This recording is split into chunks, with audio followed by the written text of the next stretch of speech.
阿姨去咗深圳灣萬象城，先講結論。如果去深圳為咗食咧，呢度可能就未必係你心入邊嘅答案啦。成個商場好大，行得好舒服，行街影相名店咧就冇得輸嘅。午餐咧就食咗近期好紅嘅素食餐廳，麵包係即製嘅，但係一上台就好似有陣油味。生煎包同炒菜咧都比較油，炒飯咧係新力場，呢個咧我就覺得 OK，湯咧就健康到好似冇落過鹽咁樣。一路食就一路諗啦，究竟係我哋食唔慣呢個素食啊，定係呢間嘅問題？個個都話好食，其實我哋係咪要試下另一間呢？行到攰，坐低飲杯咖啡，食件蛋糕，價錢咧其實就同香港差唔多，唯一記得嗰條蕉係幾新鮮嘅。晚餐就揀咗呢一間好靚、評分好高嘅餐廳，環境咧真係好靚嘅，去咗韓國嘅古屋咁樣，但係食物咧就真係令我諗起Eon嘅熟食。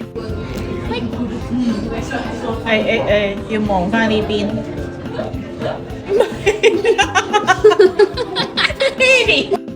如果上深圳想揾啲同香港唔同嘅味道，會唔會揀深圳灣萬象城？喺心目中會唔會有其他另一個地方更加好去呢？話我知啦，拜拜。